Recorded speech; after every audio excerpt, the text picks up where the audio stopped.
As Sri Ayush ji, my colleague in the RSS, has just now mentioned that we are in an unprecedented and peculiar times that the humanity is facing. As we all know, for last 2 months, the entire world is passing through a critical time because of the COVID-19 of the coronavirus disease. And it is really very strange that we have to meet instead of having a personal interaction in some location like in Delhi at the capital. We are in different parts of the country, and I am now speaking from Bangalore, which is my hometown.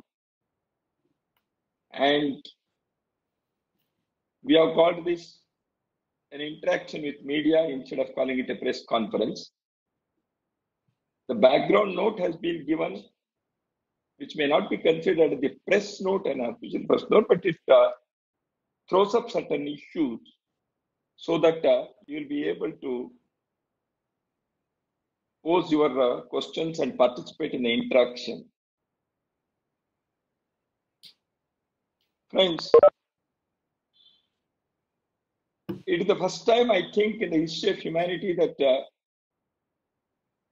every individual human being on this planet is some way or the other affected because of this coronavirus. In the earlier calamities, man-made or natural, like World War situation, not all the countries were affected and not all the human beings on the globe were affected. Many countries did not participate.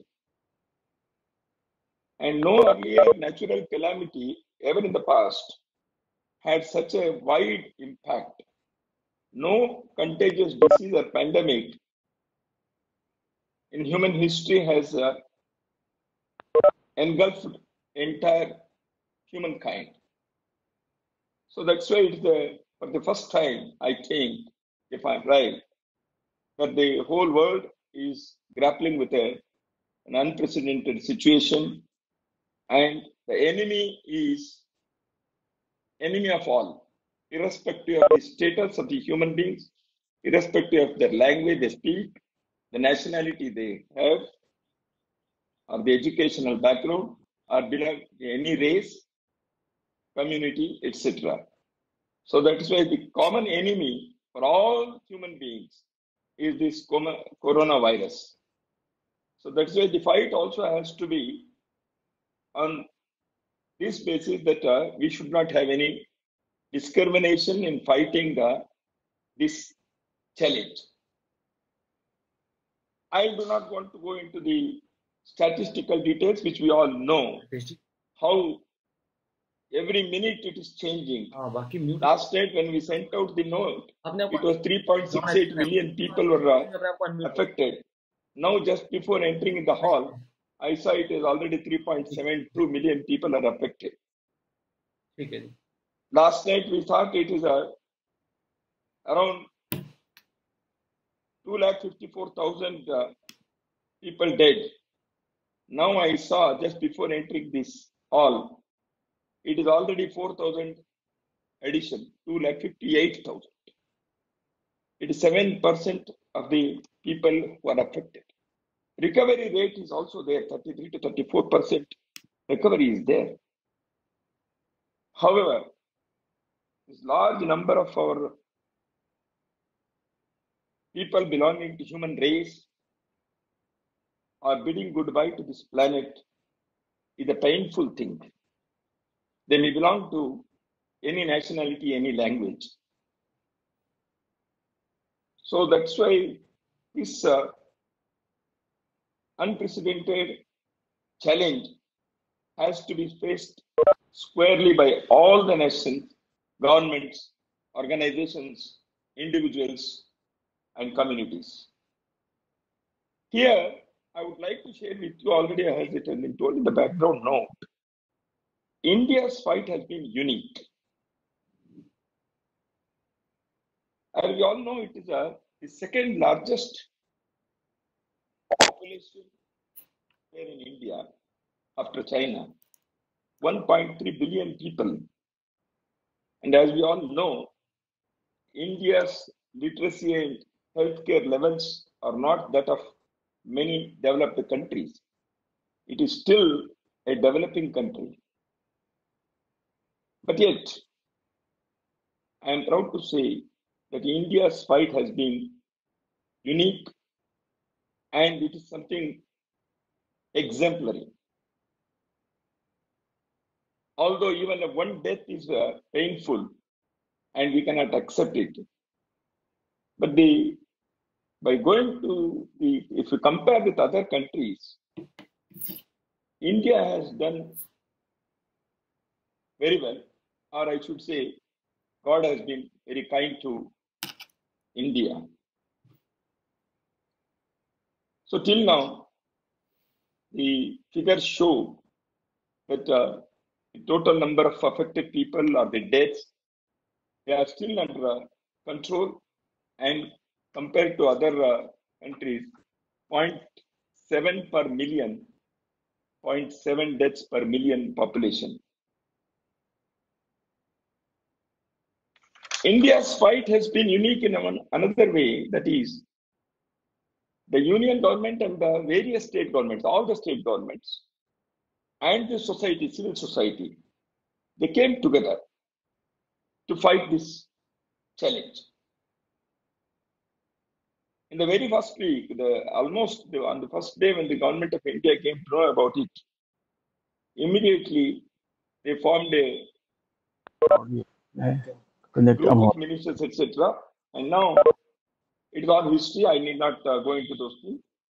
They announced 24 hours curfew and then 21 days lockdown. And now we are already lockdown 3.0. This is the third lockdown announced.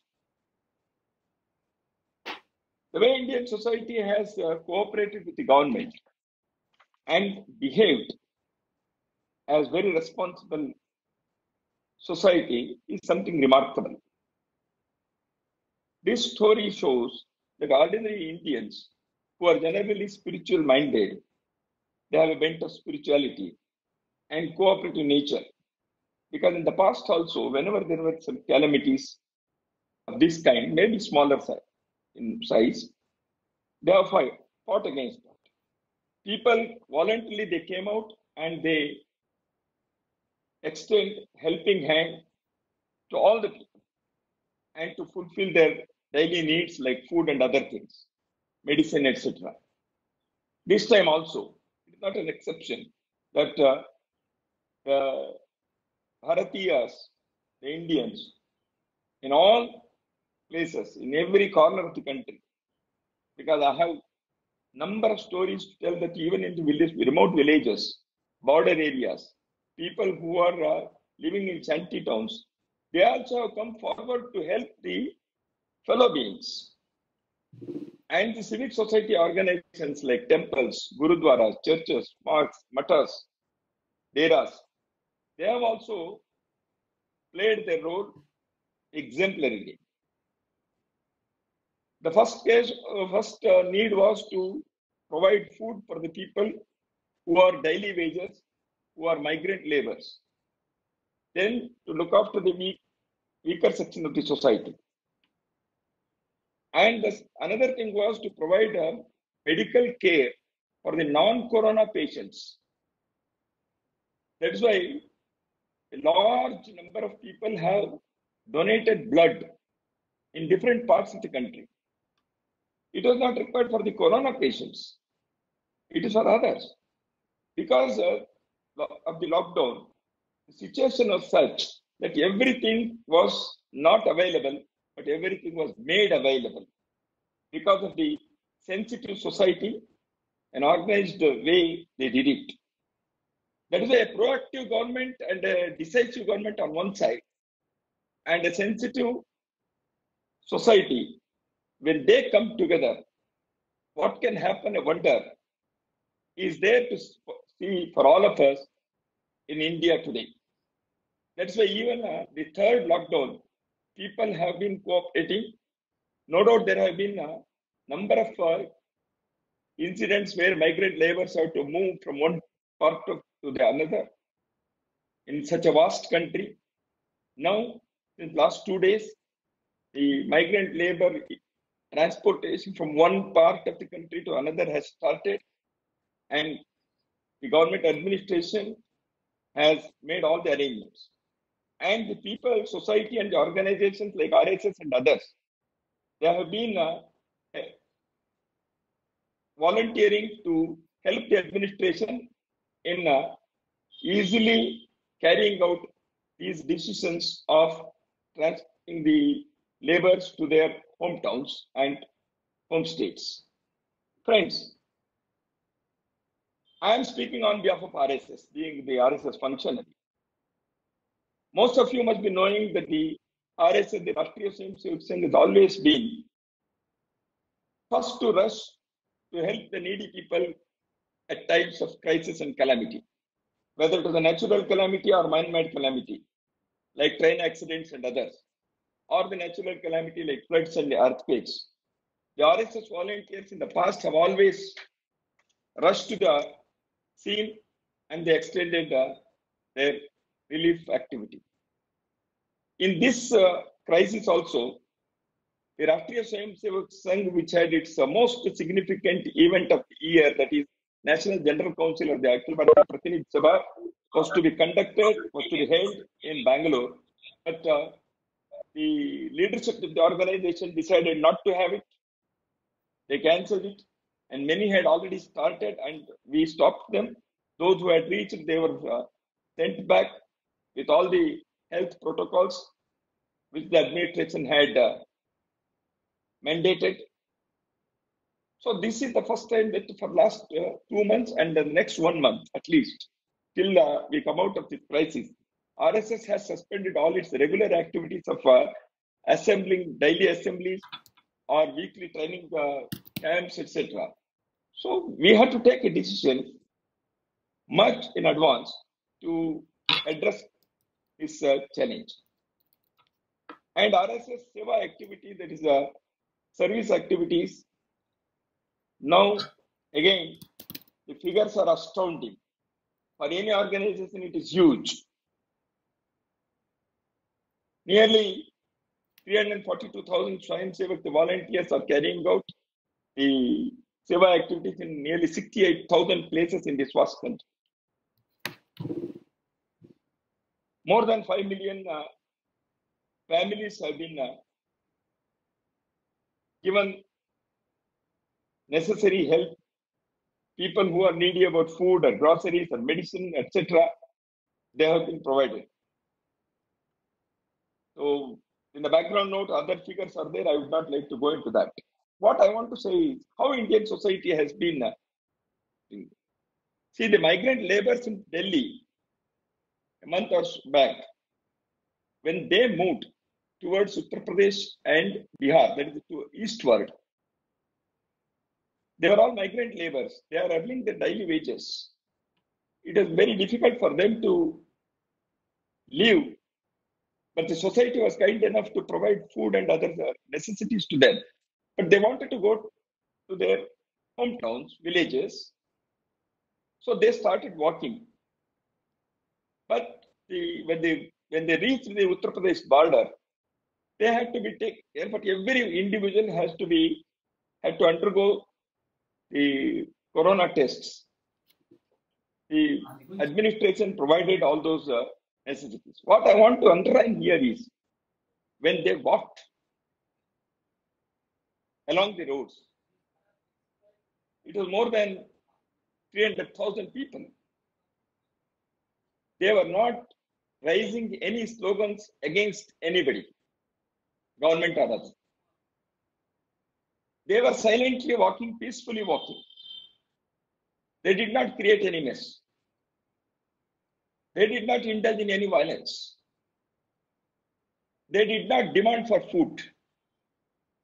No doubt the people along the road in the villages and others, the NGOs and other volunteer organizations like RSS and others, definitely they have provided food, etc. But the thing is, what I want to underline here is that the ordinary people of India how they behaved. So they reached their homes. They had to face all the difficulties, miseries, hardships, but they behaved. When the Prime Minister asked the people of India to support the frontline warriors, the doctors, medical staff, the government officials, the police, and the sweepers of the towns, municipal towns, and metropolitans, people came forward and they extended the help. Even 3 days back in Bangalore, when the police put a parade, people surrounding people, they were throwing food, flowers on them. Not only that, even the military band was played by the military in respect of the police. So this shows how people have been, as a society, as a nation, with oneness and something, this great unity, they have demonstrated. So that's why I would like to say, Indian society, with its internal immunity and intrinsic strength. Intrinsic strength because of its cultural and civilizational background on one side, and the immunity because as a race, God has provided us, so which has come in handy. So that's why the Indian society has behaved in such a wonderful way, and we could keep the curve under control. Now, the last part of my thing I would like to say, what would happen in the post-corona world? Umpteen number of people in different parts of the world, academicians, scholars, thought leaders, political leaders, media persons have been writing about post-corona world. And everybody agrees that it will not be the same. The world after corona crisis will not be the same again. We will be living in a new world order. Approach to life, approach to lifestyles, geopolitical balances, economic structures and policies, all these things will have to undergo a change. Whatever may be our ideological and philosophical pursuances, one has to accept that the humanity will have to revisit to its lifestyle and model of development.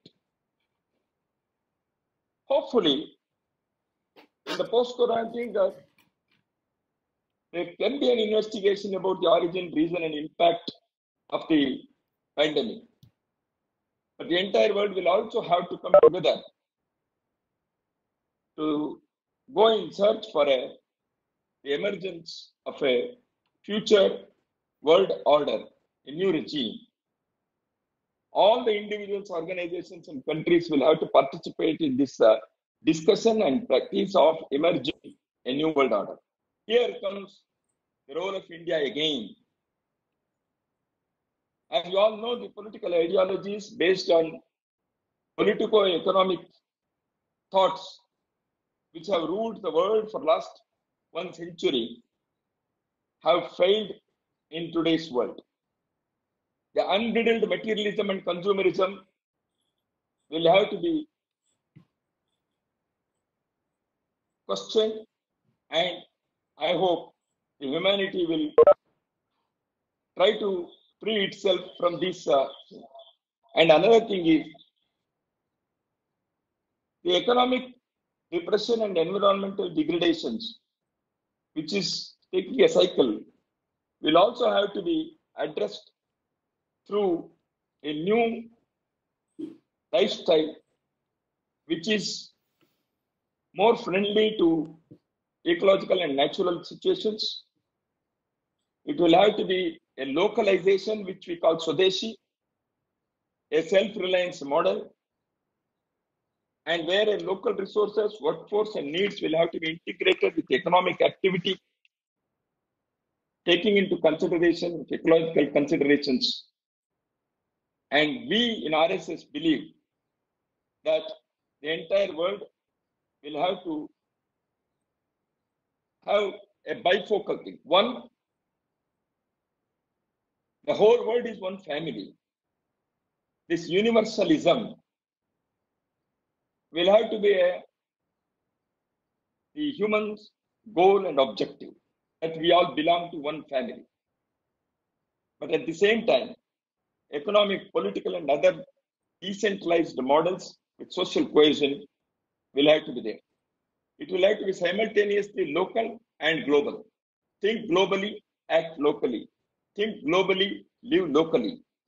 For this, when I say the whole world is one family, the basic unit of our civilization for any society is the family. The lockdown had its own positive side also. The families have lived together and they have tried to understand each other in one family. We hope that the importance of family institution will be further realized in post-corona world, which will definitely extend to the communities, village communities, and to entire universe. So it is now time for us that divisive tendencies, economic philosophies, policies, political policies and ideologies, religious differences, all such discriminations will have to be now overcome with oneness of humankind without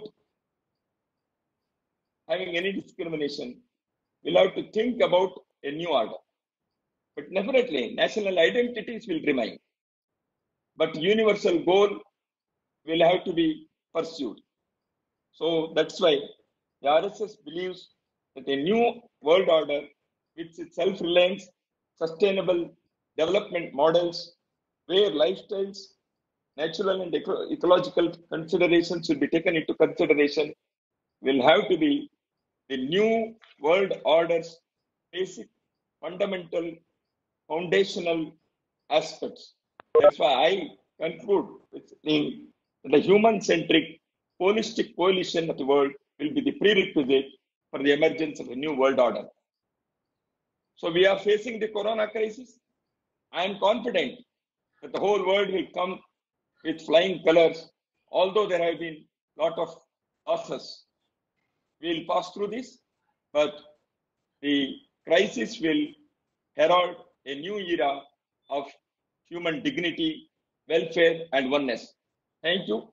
If there is anything for me to say as a response to your question, I'll be happily doing it. Thank you for participating. Thank you, Dattaji, for your opening remarks. Friends, there is a WhatsApp number that has been shared to you. In case you have missed it, it is also mentioned in the chat. The questions need to be sent to the WhatsApp number. The question will be read out along with the name of the journalist and the media house, and then Dattaji will give his response. So if questions have already been received, Radhakrishna ji, you can read out. Yes, I will start. Yeah. So the first question is from Shri Sautik Biswas from BBC News. So the question is, what do you have to say about the growing public perception fanned by members of the ruling party that Muslims are to blame for the coronavirus spread in the country? Do you believe that scapegoating a community for a disease is advisable at a time when social cohesion is critically important?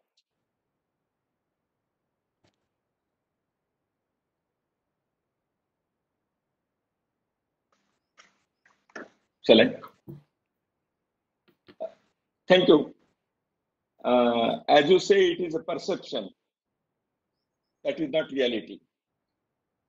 And from on behalf of RSS, I can say already the chief of RSS, Sarsanga Chalakji, Dr. Mohan Bhagavat, the other day when he addressed the Swayam Sevak and the society, he has made it very clear that is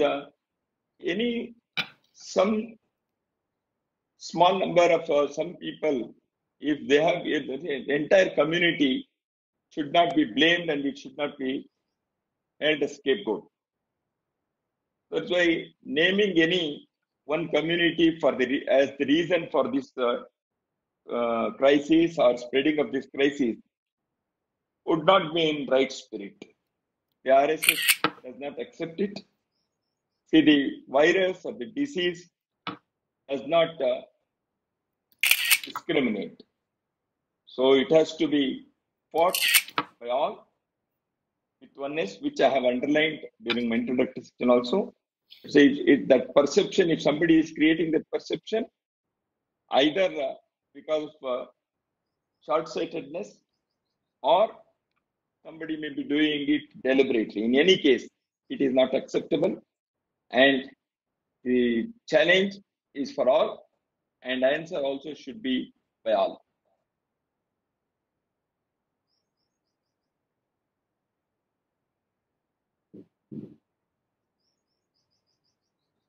Okay, the second question is from Dr. Awad from Sana, South India correspondent. The question is, after Mohan Bhagwatji's message to not to target a community because of the fault of a few, what is the follow-up on this issue? Is related to the first question. So do you think that the cadres of what is the follow-up action?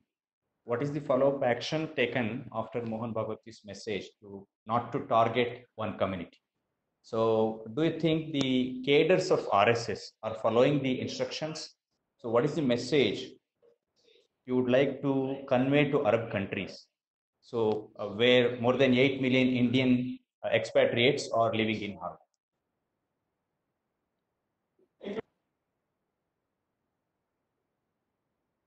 It is not only to the Arab community, the RSS would like to communicate to the whole world that already what Dr. Mohan Bhagwat, Sarasang Chalaka of RSS said, it is there in the practice of RSS.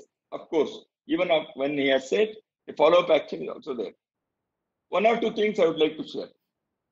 Some 3-4 prominent leaders of the Muslim community in India, they have written to Dr. Mohan Bhagwat, welcoming and appreciating his stand.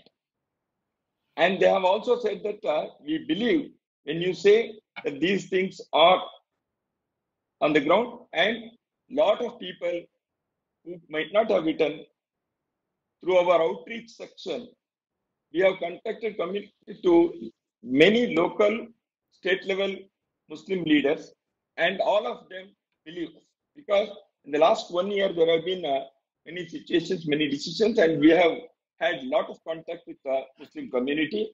And even during this challenge, while extending the help to the needy people, RSS has these RSS volunteers have not discriminated anywhere. As always in the past, we have never discriminated, whether it is donating blood, distributing groceries, food, providing food, or anything. And there are scores of examples where Muslim community people have received the help. I can say in Delhi, in Shaheen Bagh, in Purana Delhi, Old Delhi, Silampur, many Muslims have received the help from the RSS, and in some cases, some Muslim community people also have come forward to make some donations to the RSS functionaries to carry on this help. Now, coming to the international community, as you have asked about the Arab community, where a lot of Indians are also there. Yes, of course, because of such situations, there may be unfortunate incidents and scenario. We should not generalize it. In the last years, we have also been visiting many such Muslim countries. Many of our friends are also there. So I again assure that Muslims in India and their well-being is well taken care of, both by the government and by the society, including RSS. Because when Mohan Bhagwatji told, he told 130 crore, 1.3 billion people are sons and daughters of Mother Bharat. So we cannot discriminate with our own sisters and brothers. That's why I assure them once again, there is no such thing. We have followed up, we have real contacts with them at all levels, and we are working on many occasions hand in hand also. The perception has been made, it's an unfortunate thing. So that's why I again assure all of them. Okay. The next question is from Ms. Vinita Deepak from APTV. What is RSS doing to battle the perception war that says it is anti-Muslim in its beliefs and conduct? So do you think the organization needs to be more vocal and upfront about defending itself of these charges? Is there a need to promote a set of articulate right-wing thinkers and speakers who can take this criticism head-on? Thank you for your suggestion. I think you have been very sympathetic, and I think you also can play a role in this, because again and again, I have already answered this in the first two questions. When you say it is a perception, there is a deficit about reality. So the reality is entirely different. Lot of Muslim leaders who meet us on various occasions, they agree with us. They send their children to the schools run by Sangha Swayam Sevaks in Vidya Bharati schools. They participate in many organizations which are being run by Swayam Sevaks in our national life. It may be student organization, it may be labor organization, it may be many other such mass organizations and various outfits. And number three, RSS has been providing, as I said, even before Corona, lot of service activities which are happening. So everywhere, people participate. Now in this Corona thing, I'll tell you. For example, Northeastern students are in large number in cities like Mumbai, Hyderabad, Chennai, Bangalore, and Delhi, etc. And 2-3 Northeastern states chief ministers have issued statements that because of RSS and RSS related inspired organizations, our boys and girls are safe. They may be Christians, but thing is, the Northeastern students from Nagaland, Arunachal Pradesh, Manipur, Assam, Meghalaya, Mizoram, these states, students are studying in these cities. They have been taken care of. Even on earlier occasions, that has been done, and even the present crisis also. So there is no such, and they have made public statements about this. Chief ministers have written articles, they have tweeted, they have made public statements. There is a discrimination of this kind is not taking place. Now, as you said, whether some right-wing article, right-wing or left-wing, RSS doesn't consider itself as right-wing or left-wing. We say we are a nationalist organization for universal good. That's why I don't consider as the right or something, whatever it is. If you say that right-wing organizations, thinkers, I think a lot many people have already been writing, and many more have written. So in this, I welcome and request for your participation and cooperation also, because please understand, talk to people, visit our service projects, and then highlight what you see as truth and fact. Thank you. Okay. The next question is from Mr. Takeshi.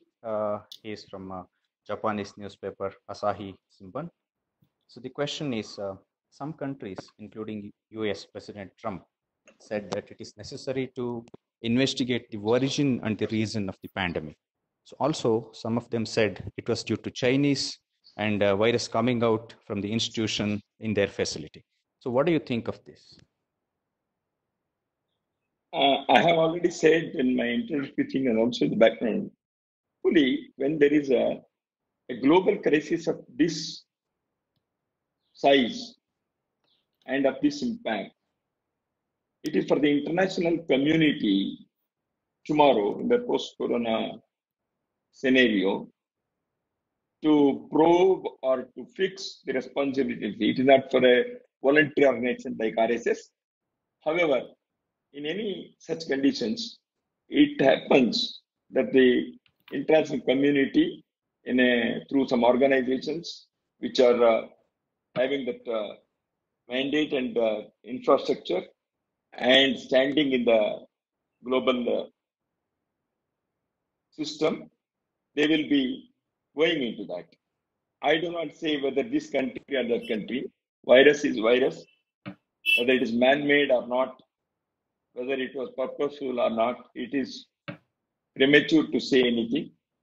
So if the President of America thinks like that, it is his opinion. But I think, however, such a situation will definitely emerge, because when billions of people on this planet had to suffer, it is in the interest of humanity that it has to be probed, and we should know what is the origin and the reason, so that we can prepare ourselves as human race for any such calamities in future. It is not to pinpoint somebody as a culprit, but it is for the better preparation in future.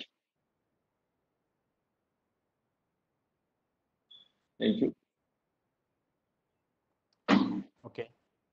So let me read out the next. I think the received questions are over.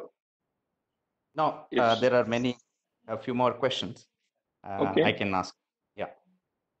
So many social organizations and NGOs globally are engaged in grappling with and helping out during COVID-19. So what is RSS ultimate objective or deliverable from its India and global efforts? So when Sri Bhagwat met with foreign correspondents, it was to clear the air about and understand RSS better. So is this another step in the same direction? And is it to also endorse and support the BJP government? Munish Gupta from PIO TV. No, it is not endorsing any government. But the thing is, the whole world is now looking at India, how India is performing. India means the government of India, the society of India, both. Together it is India.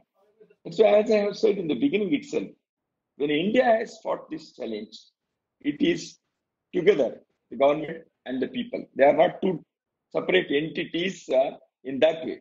When we say India, it's both. It is not to support anybody. That's why I said I am proud that Indian society, the Bharatiya society has stood up, and they have done it. And there are various organs. Society has many mechanisms. Government is one organ, and it has performed in its own wonderful way. The social organizations, NGOs, societies, the religious, cultural, and other organizations and the systems and outfits, they have also played the role. So I want to underline that how in such a crisis, a society, a nation stood up and it has performed very well. But I am not telling it's all.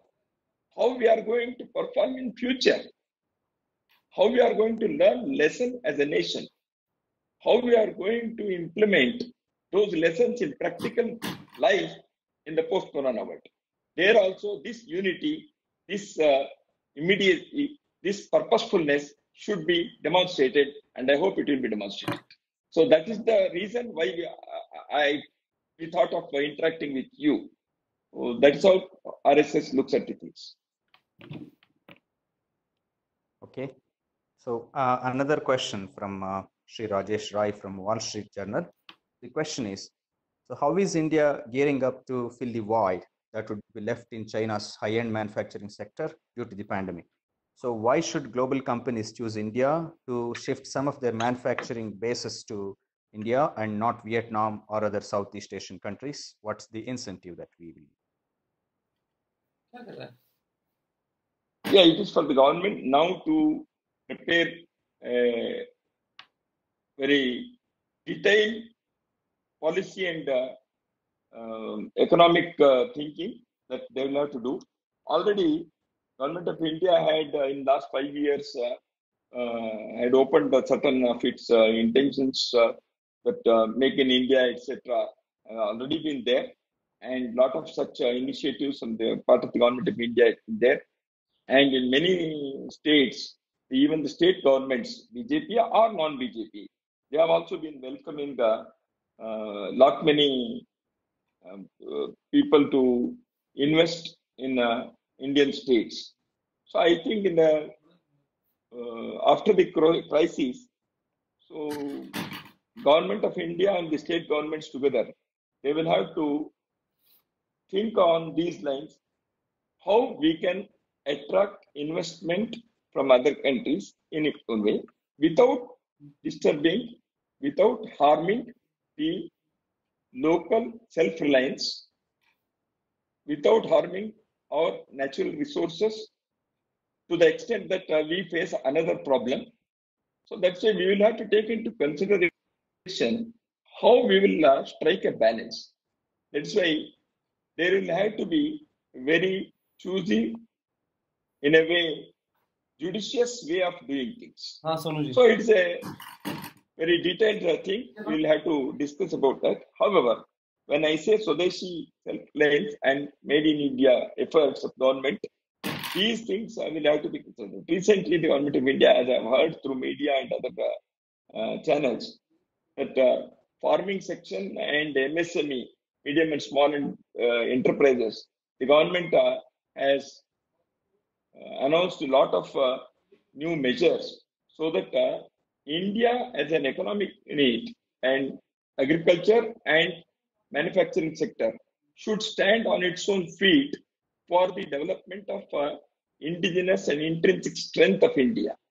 But at the same time, a developing country or any country in this world today can't close its doors to others. We will have to live.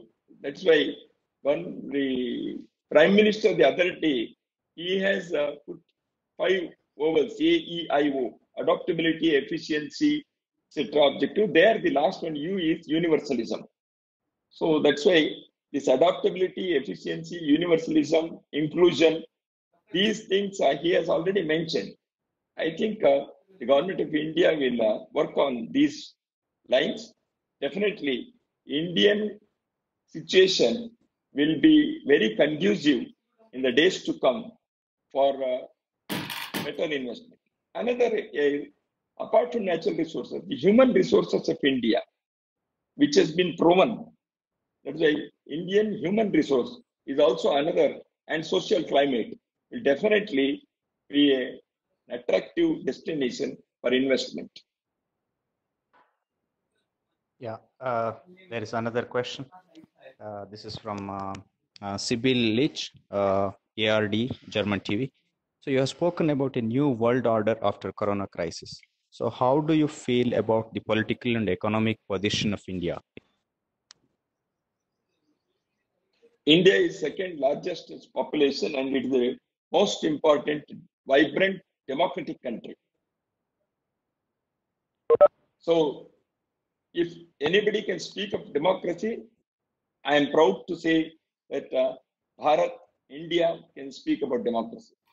Because we have lived when all around, particularly in the neighboring countries, when democracy has faced lot many challenges, and many a time they had to bid goodbye to democratic setup. It's India which has stood up, and after 1947, after attaining independence, India has been very proudly a democratic country, a vibrant democracy lives here.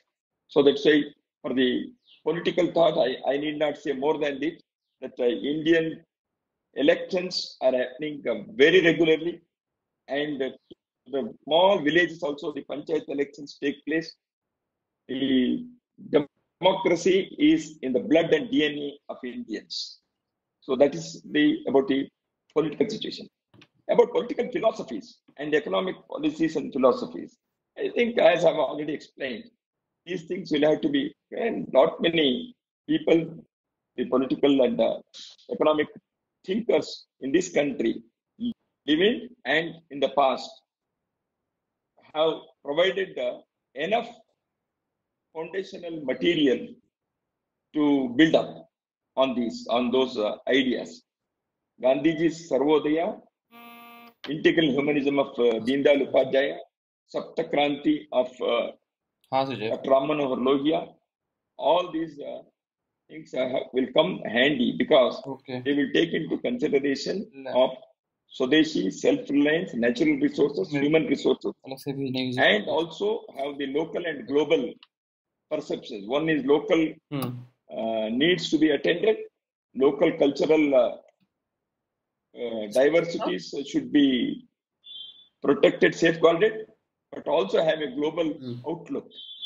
Because anything that happens anywhere in the world will definitely affect human being positively or negatively.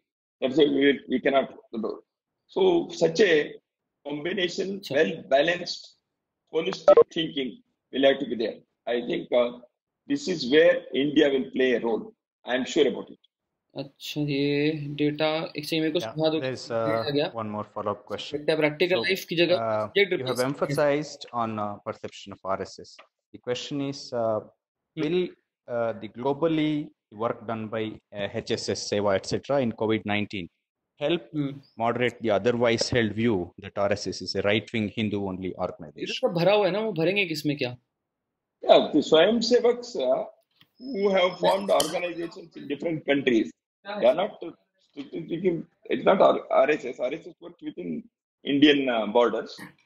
However, the Swayam Sevaks all over the world, in more than 25 countries, which the reports which we have received, they have been rendering wonderful services. Particularly, as I mentioned, in the United States itself, 1,500 volunteers of Hindu Swayam Sevak Sangh are engaged in various activities of providing food, masks, and medicinal and healthcare, etc. So these things have been going on even in the past. When there was Katrina hurricane, or when there was earthquake in Nepal, or when there was problem in Sri Lanka, or in different parts of the world. So Swayam Sevaks have come forward even in the past, and they have been doing it. It is not for any perceptional motive that the Swayam Sevaks do. They do it as their second nature.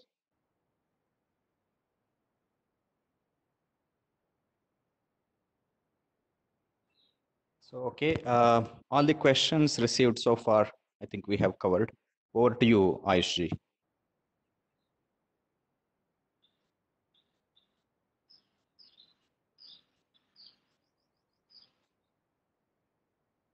I see another 5-10 minutes.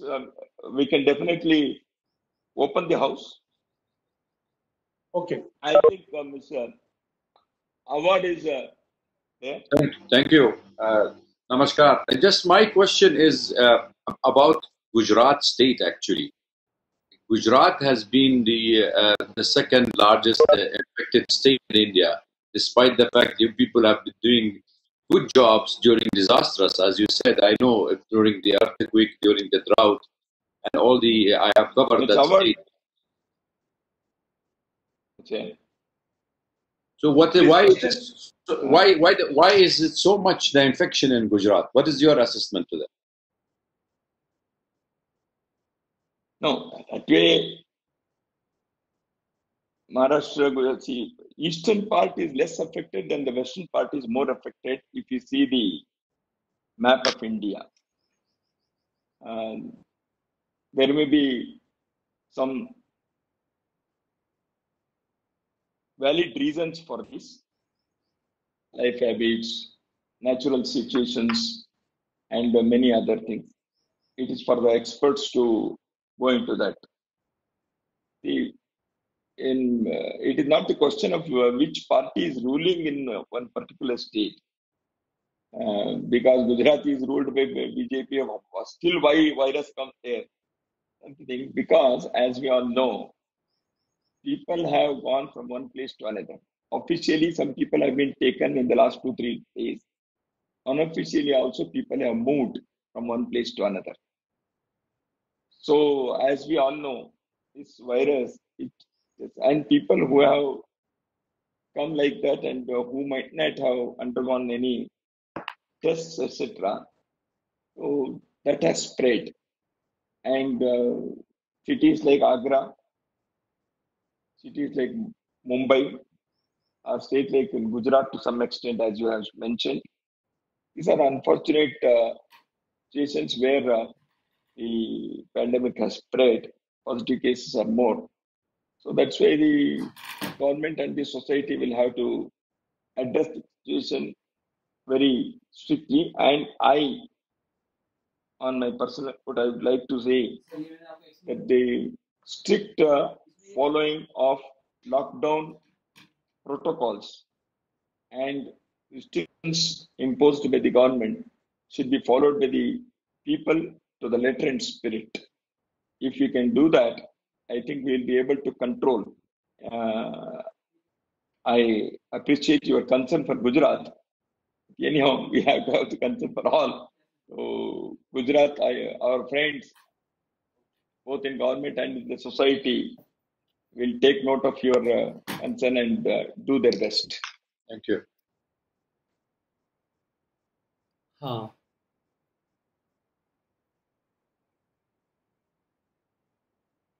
हाँ हम इसका code लिख रहे हैं import करने का हम Dattaji, I think कर लेंगे शायद all the questions are done. I think somebody had raised the hand. मतलब Gentlemen. डाउट ये है मेरे को कि पता नहीं है बट I think आप बोल Archana. Yes, Venkatnarayan. Yes, Yeah. Venkatnarayan. Please. Venkatnarayan, you have to unmute your microphone. हाँ ये भी एक बड़ा ट्रिकी क्वेश्चन है जो आप मेरे से पूछ रहे हो ना इसका क्या जवाब दूं मेरे को पता नहीं है क्योंकि कोड लिखना शुरू किया है स्क्रिप्ट हो रही है तो जब स्क्रिप्ट हो रही होती है ना तो मैं Yeah, I hope you can hear me. Yeah, audible. Yeah, India has the third largest number of Muslims living in the world after Indonesia and Pakistan. Pakistan. Yeah. Since BJP came to power in 2014, some Muslims in India seem to be feeling insecure. What efforts is the RSS making to make them feel comfortable and secure in the world's largest democracy? Thank you. One thing, thank you for your question.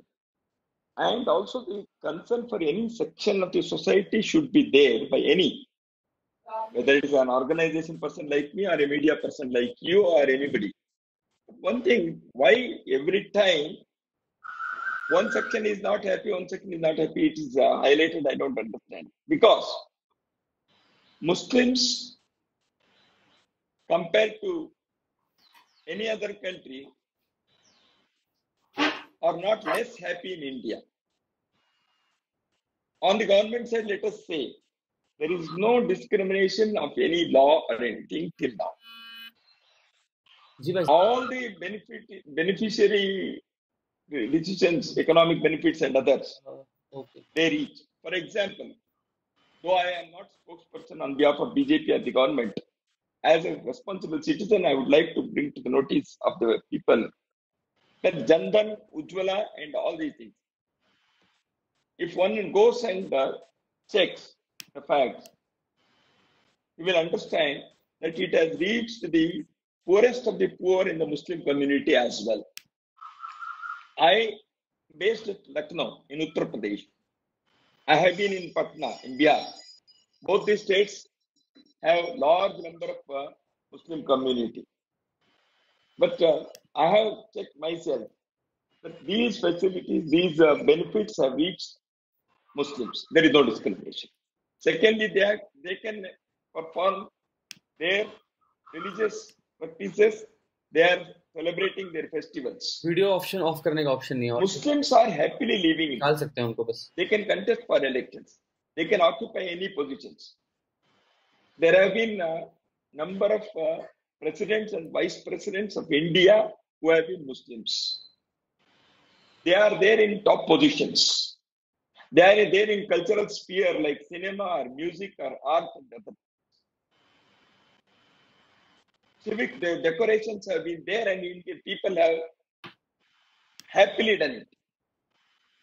So I do not understand. Even unfortunately, some of the international agencies like recently United States Human Rights System, they have mentioned that India's record. On the day when the report was released, the Bollywood actor, film actor, he died, and the way Indians expressed their feelings is the fitting answer to the report of the United States organization about the treatment to Muslims. I think RSS need not do anything for the government and BJP because they are capable enough to defend their actions and they are capable enough to do this. But on behalf of RSS, I will say, we also as an organization have reached out to Muslim community leaders, which are already explained in my earlier answers, that Muslims have been living in this country and they are part and parcel of our society. And RSS has never, there is no one incident which is proved. Allegations and perceptions are different. It is not proved.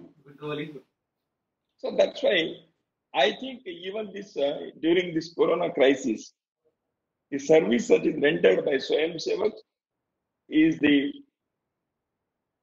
I would like to say, testimony how Hindu society looks at Muslims who are their brethren.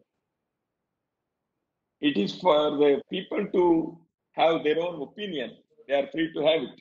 But the fact is fact that Muslims are the kith and kin of this country and they have lived here. As I have explained, they are participating in all walks of life without any discrimination. Miss So Archana, in interest I understand you had a question. Miss Archana from Bloomberg had a question, I understand. So, Did actually. Hello, Please. how are you, sir? Fine. You?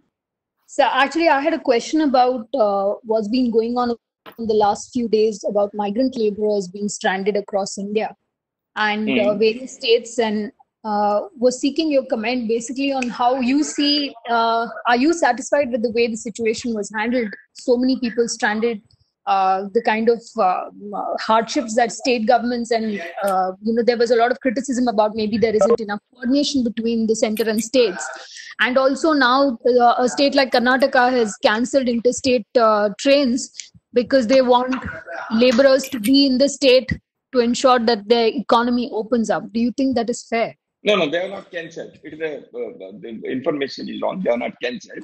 They only said that if they remain here, we will take care of them for their food, etc. Because they are labor, they are contributing to the economic activity. If they remain, it is well and good. Otherwise, if they want, because number of trains and number of buses have already been flying and running, and anybody who wants to, if there is anything, even on behalf of RSS, we will request the government, those who want to reach their hometowns, want to see their family members, they can go, because that is the decision of the government of India.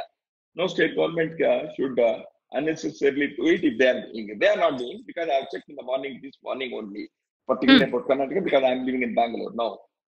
And as far as the other thing about migrant laborers, which you have raised the question, is, see, it's the situation is such, it is not, nobody could have planned for this. See, suddenly when such a situation arises, to meet the situation, there will have to be certain things. See, even the government officials and the police, to what extent they can have the burden for last 2 months, they are working 24/7, everybody knows.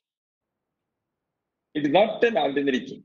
In an extraordinary situation, if there are certain small incidents in some places, we should not generalize it and paint it in a negative way to show that the whole society and all the government and everybody is doing like this. I think it is very unbecoming of the people to blow up situations. I don't say there have not been any situation, any incident. There may be, because many people are living in a very psychological tensions now. For last 2 months, even the migrant laborers, they may be receiving food, etc., which is provided by various service organizations like RSS and others. But at the same time, they will have their psychological tensions. They may definitely express certain things. And the police and the administration is also, which is working day in and day out, they also have their tensions. There may be some sporadic incident which should not be generalized, number one. Number two, the migrant laborers who want to reach their homes from one state to another, from one district to another, we are trying to, we as an RSS organization and other organizations in the society also are trying to help the administration in order to see that the crowd is managed well, number one. They are provided with food and other things. Number two, their health care is taken care of. Number three, they are tested before they reach their home. I tell you, this morning I was having a discussion on video conference with the RSS functionaries in Uttar Pradesh in eastern part. Many people who have reached there from Mumbai and etc., when they enter a village, in some villages, the villagers are telling they are their own village people. That is because they have come from Mumbai and other places. There may be some cases. People have come on their foot unofficially, they have reached the villages. So they have to be tested, they have to be quarantined. So these things, as a society, we have to address this situation. The government is also addressing. So we have to work hand in hand. Let's say if there are any sporadic incident, I am sorry, it should not be blown out of proportion. And by and large, as I said, the migrant laborers have behaved wonderfully well. And the police administration and others are also trying their best to do things. And organizations like ours, we are also trying to see that situation is not going out of hand. So we also have to have patience, and considerable tension is there. That's why I think the situation will be eased out within another next couple of days. And we are also conducting a survey whether migrant laborers who have gone to cities for their livelihood, how many of them would like to live back in villages or come back to cities, so that future planning could be better. Thank you. Thank you. We shall end the session here. On behalf of the Rashtriya Swayamsevak Sangh, I would like to thank all of you for investing your time to attend this press interaction with us. We are sure that the collective efforts of all of us, we will all tide over this pandemic. And the next time, like Dattaji mentioned in his initial remarks, that we will have a meeting one-on-one, have a more physical interaction with each other in this for a better topic. Yeah, on a better topic in the post-corona world. Thank you. Namaste, and thank you all of you. Thank you. Thank you all.